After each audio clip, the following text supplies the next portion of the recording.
Vamos começar mais uma aula, a aula 7, sobre redes de difração. Uma rede de difração é um conjunto de várias fendas.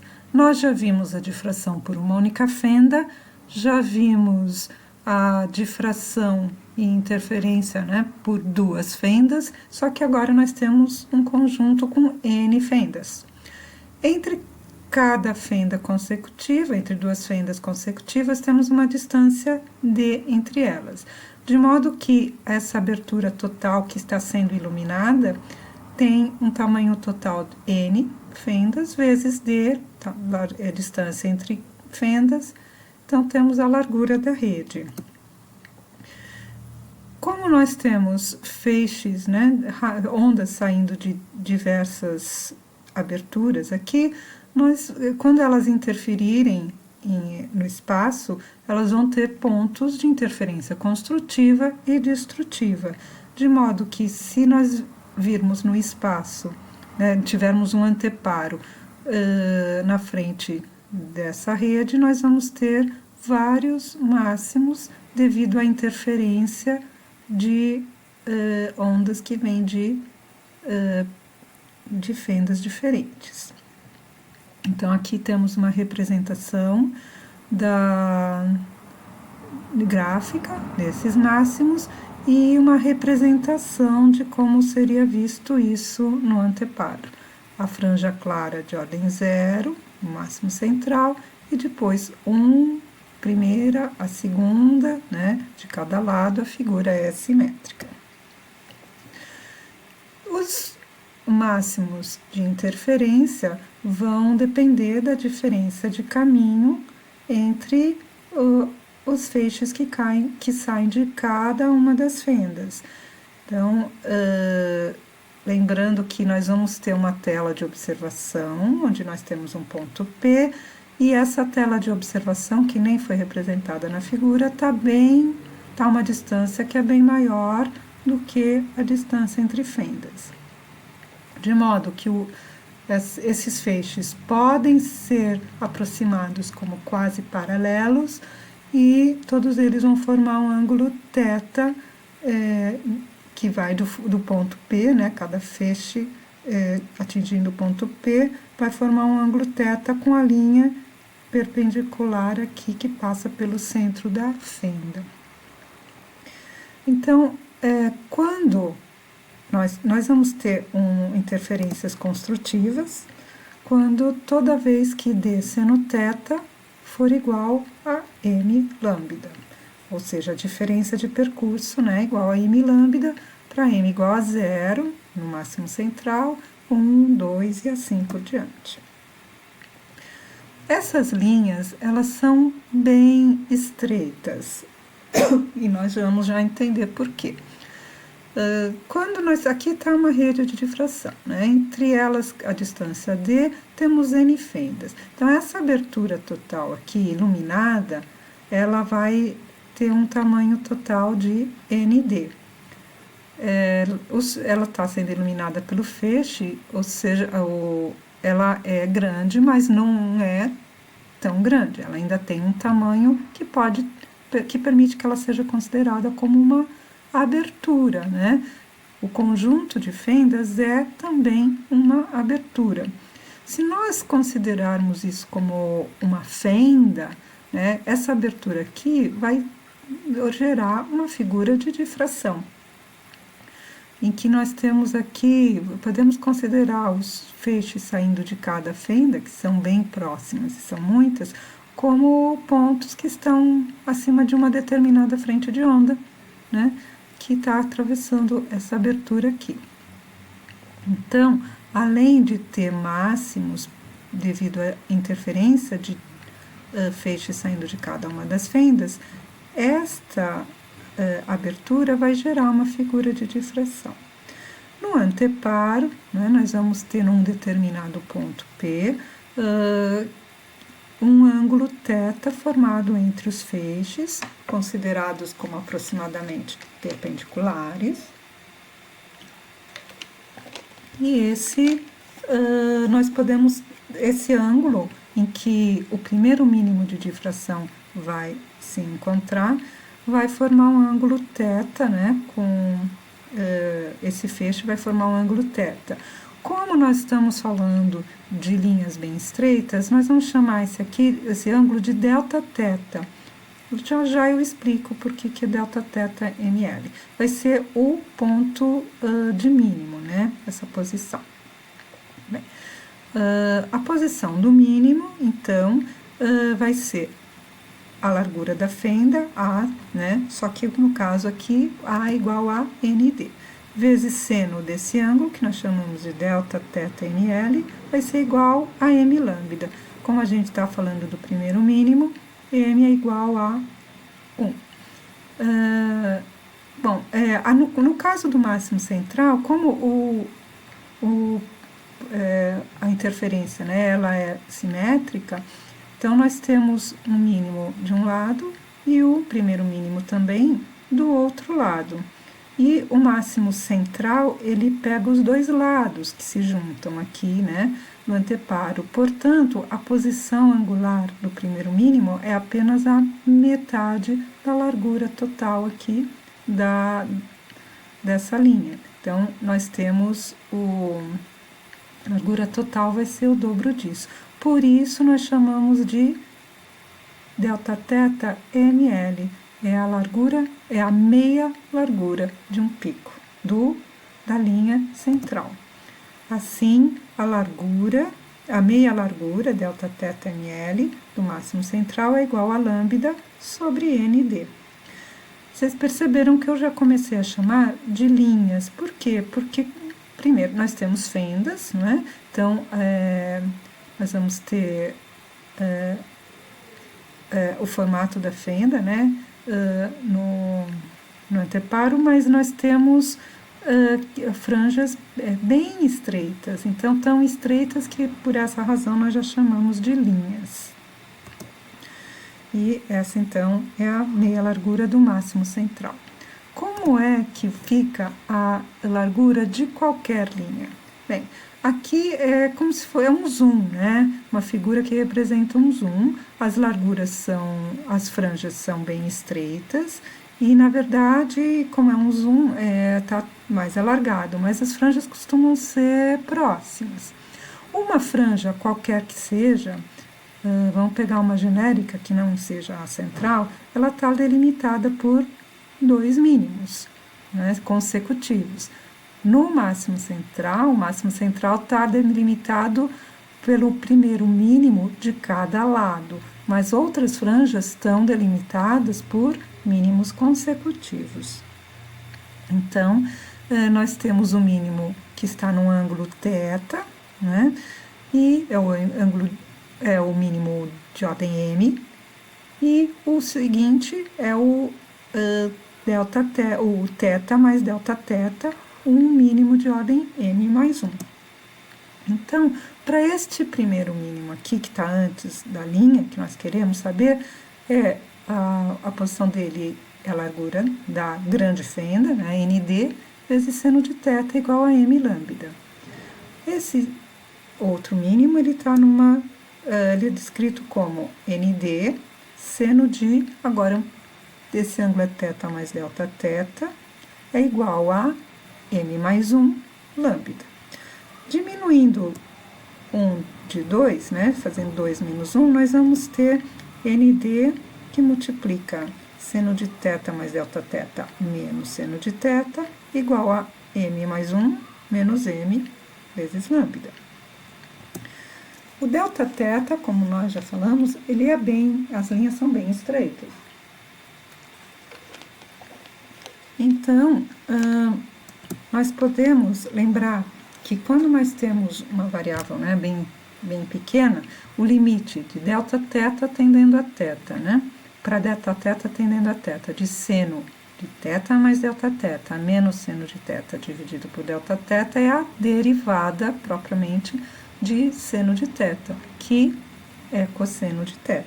Dessa forma, pegando a equação e substituindo essa igualdade, nós ficamos com ND Cosseno de θ vezes delta θ igual a lambda. Tira n menos n, né, fica 1. Assim sendo, delta θ, que é a largura da linha, é lambda sobre nd cosseno de θ. Veja que depende do número, essa largura depende do número de fendas, né? Depende também do espaçamento entre as fendas e de cosseno de θ. Depende do comprimento de onda.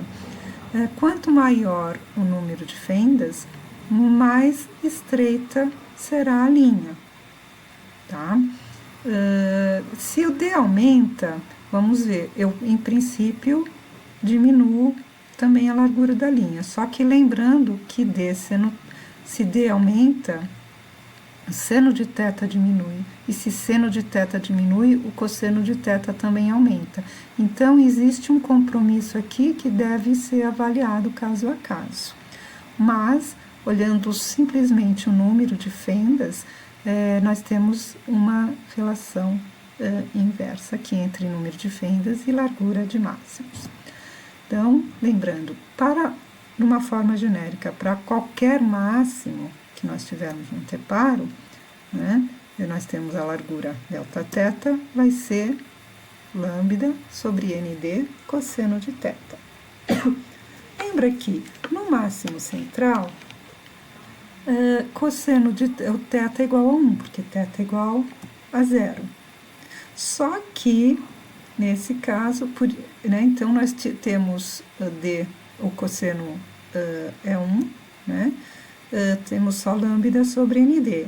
Mas, como no caso do máximo central, ele vai pegar os dois lados do anteparo, então nós temos a meia largura, tá certo? No caso do máximo central. Quando a gente fala de rede de difração, nós temos algumas características, algumas coisas para caracterizar essa rede. Uma delas é o que a gente chama de dispersão, que é isso. Aqui é um pedaço no anteparo com vários comprimentos de onda, tendo seus máximos. Cada comprimento de onda tem um máximo numa posição diferente, né? Já que D seno θ é proporcional a m lambda.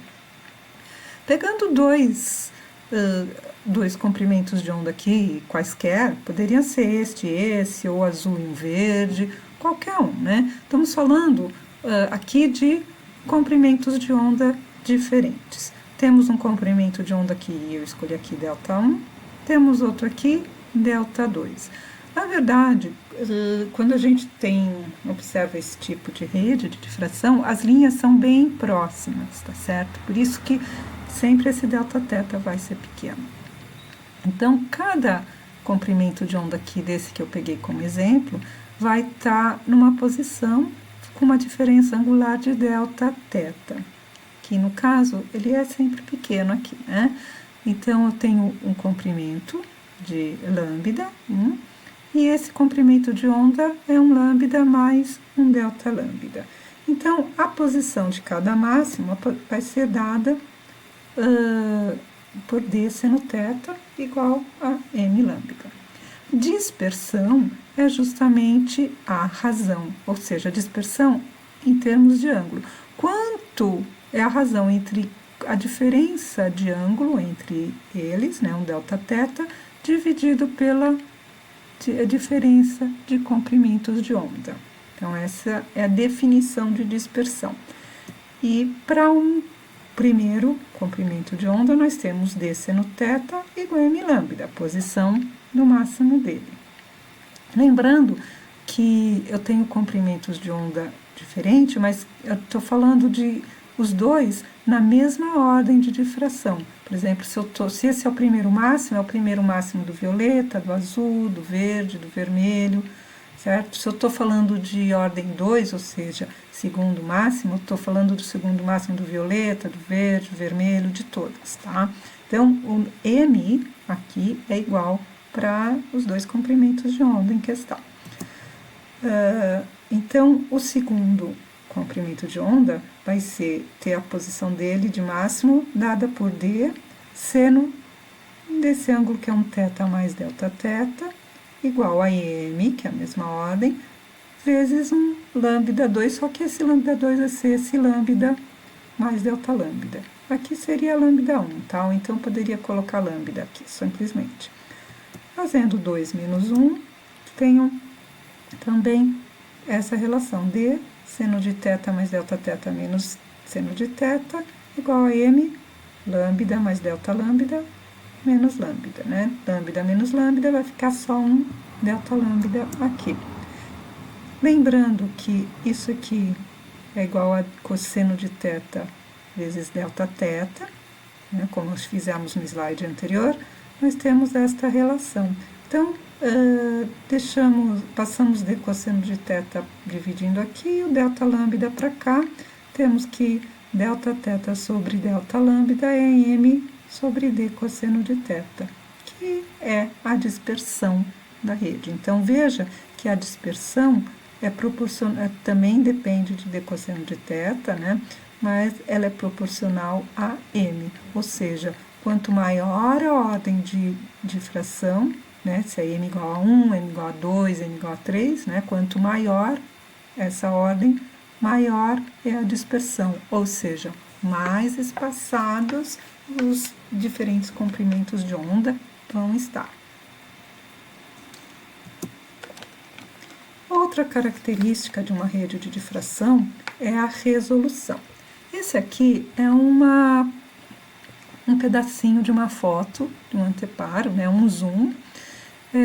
Percebem que todas as linhas aqui são verdes, né? Só que, bom, essa tá mais separada, mas essas duas estão bem juntas e elas são bem parecidas. A diferença de comprimento de onda entre esses dois verdes é muito pequena. Aqui nós conseguimos ver cada uma delas separadamente, porque elas são bem estreitas, né? E a separação angular permite que sejam vistas separadamente. Se em algumas situações, dependendo da rede, né, a linha pode não ser tão estreita, ou esta dispersão, né, essa variação angular pode não ser grande o suficiente para que eu consiga ver as duas linhas separadas. Quando isso acontecer, eu vou ver as duas como se fossem uma só, porque elas vão se mesclar. E nesse caso, se eu não tiver resolução suficiente, eu vou ver um comprimento de onda médio, como se fosse uma linha única, embora eu tenha duas. Então, resolução é definida como o comprimento de onda médio, que eu veria se eu não conseguisse identificar as duas, dividido por Δλ, que é a variação de comprimento de onda, né? Percebe, bom, quanto menor essa variação, maior a resolução, né? Que pelo menos eu preciso ter. Então, o primeiro comprimento de onda vai ter um máximo, uma posição d seno θ igual a mλ.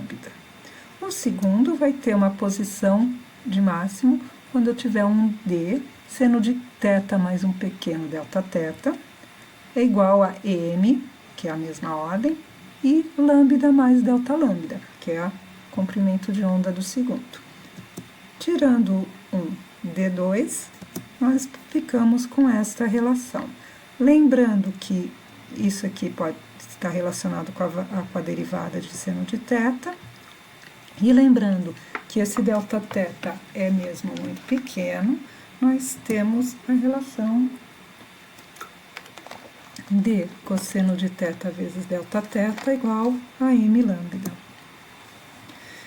Lembrando que esse Δθ aqui, para que a diferença, vejam que como eles são muito pequenos, essa diferença está limitada praticamente pela largura das linhas. Então, essa Δθ é a largura dessas linhas. Então, eu substituo esse Δθ pela largura que nós já vimos, né, anteriormente, e λ sobre nd cosseno de θ.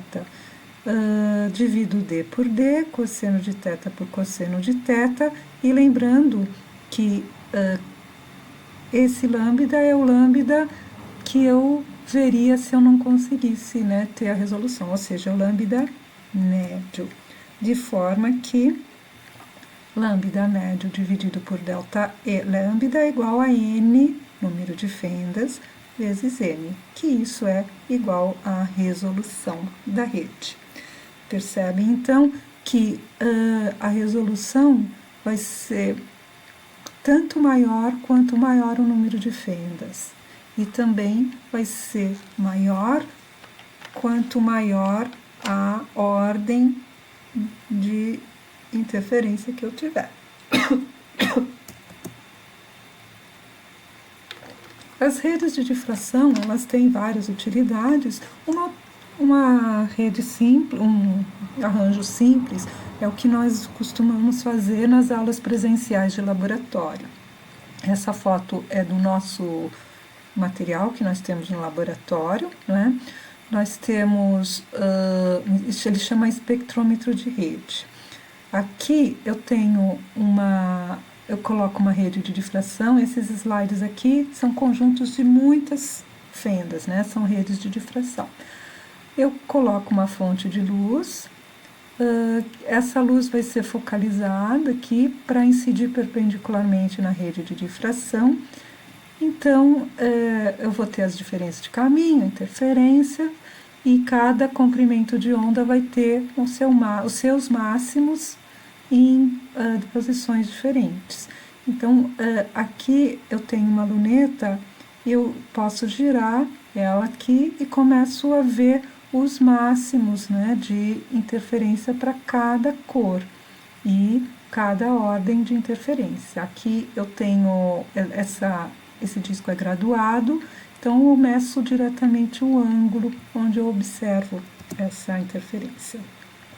Esse é um esquema desse equipamento, desse espectrômetro. Então, aqui a fonte de luz, um colimador, que é essa parte aqui, ou seja, para direcionar bem o feixe de luz, que é a rede. Eu tenho, quando eu passo a rede aqui, eu vou ter um máximo central, né? E vou ter ordens de interferência que é simétrica, eu vou prever do lado direito e do lado esquerdo.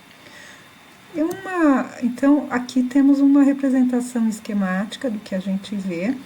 Aqui nós vemos no anteparo, através da luneta. E nós temos aqui, vendo de forma esquemática, vamos considerar que ele está pegando só uma parte, né, um lado aqui que deu para girar a luneta. Mas vamos ter uma figura simétrica continuando para a esquerda aqui. No centro, né, ele tem que estar bem alinhado para tudo estar bem simétrico. Então, no centro, todas as cores têm um máximo de interferência, né? Então, todas as cores vão ter um máximo no centro, portanto, o centro vai ser visto como uma luz branca, assim como a fonte. Conforme nós vamos caminhando, né, em direção abrindo o ângulo, vão aparecer os primeiros máximos de interferência. Então, vou prever o primeiro máximo de interferência para cada cor na sua posição. Então, a ordem 1 de interferência do azul, do violeta, do azul, do verde, do vermelho, nós estamos vendo aqui. Conforme nós vamos indo para ângulos maiores, nós vamos começar a ver a segunda ordem de interferência. Então, veja que eu tenho um conjunto de cores, mas todas essas cores aqui têm ordem 1, assim como todas essas cores aqui estão em ordem 2. Né? Então, para o violeta, para cada cor, eu tenho o primeiro máximo do violeta, ordem 1, o segundo máximo do violeta, ordem 2, tenho o terceiro que, por clareza, não foi colocado aqui, tenho o máximo 4 e assim por diante. Para o verde, primeiro máximo, segundo máximo e assim por diante, tá? Segundo máximo, quarto máximo. Então, atenção para não confundir o fato de eu ter várias linhas, cada uma de uma cor, mas estão todas aqui na mesma ordem, todas aqui na mesma ordem de interferência, assim por diante, e o primeiro pico, segunda linha, quarta linha, para cada cor. Tá? Então, vejam aqui que, olha, para a ordem 1, veja como eles estão bem mais juntos, né? Na ordem 2, eles estão para os mesmos comprimentos de onda, eu tenho um espaçamento angular maior. Elas estão mais dispersas, como foi visto na relação entre dispersão, né, que é igual a m sobre d cosseno de θ. E veja aqui, olha, aqui na ordem 4, que está representada, eu não vejo a linha vermelha. Bom, cada posição de linha, ela definida, é dada pela relação em que d seno de θ é igual a m lambda. Só que a gente também viu em aula passada que existe uma limitação para que eu consiga ver a interferência, que é o valor do seno que não pode ser maior que 1. Então, a partir do momento que esse m lambda sobre d passa do valor 1, aí já não existe mais interferência, tá? Para aquela linha. Por isso, aqui o vermelho passou desse limite, então já não existe mais quarta ordem para a linha vermelha, mas existe ainda para verde, para azul, para violeta, tá certo? E temos, só para completar também, quando nós estamos falando a gente tem fenda, né, essa é uma rede de difração com várias fendas, a luz está passando por cada uma das fendas, né, a luz vem daqui do lado esquerdo e está passando. Então, as ondas que vão sofrer interferência, elas são interferências de ondas que foram transmitidas passaram através dessas fendas. Então, nós chamamos isso de rede de difração por transmissão. Mas, por exemplo, se nós pegarmos um CD, né, e observarmos contra a luz, nós vemos várias cores diferentes. E conforme a gente varia o ângulo que a superfície do CD forma com a luz, essas cores vão mudando. Bem, o CD ele é feito de vários sulcos igualmente espaçados. E os feixes vão incidir em cada uma e nos sulcos com determinado ângulo, que é diferente do ângulo formado quando ele incide na superfície mais alta. Então, cada comprimento de onda vai ter, de acordo com as distâncias entre os sulcos, e vai acabar formando um ângulo θ, né, entre a luz refletida e o anteparo, que no caso pode ser o nosso olho. Então, essa diferença de caminho d seno θ, que depende dessa distância entre sulcos, quando for igual a m lambda, vai ter um máximo de interferência. Então, o azul vai ter um máximo de interferência numa posição, num ângulo, o vermelho no outro, e assim por diante. Então, aqui também nós temos uma rede de difração, só que por reflexão. Então, temos os dois tipos de rede de difração, por transmissão ou por reflexão. Para finalizar a aula, eu proponho um problema sobre resolução. Quando um gás de um determinado elemento é aquecido a uma temperatura muito alta, os átomos emitem uma radiação em comprimentos de onda discretos, ou seja, específicos, né, diferentes uns dos outros. O conjunto de comprimentos de onda para um dado elemento é chamado de espectro atômico. Cada elemento tem o seu conjunto de comprimentos de onda emitido. No espectro do sódio, tem duas linhas que são muito próximas, uma com 589 nanômetros e a outra com 589,59 nanômetros. Então, a primeira pergunta é: qual é a resolução que a rede deve ter para que esses comprimentos de onda possam ser distinguidos? E a segunda pergunta é: para ter essa resolução para linhas de segunda ordem, quantas ranhuras, ou seja, quantas fendas, nós devemos iluminar? Então, Essa é a primeira aula de hoje e nos vemos na próxima.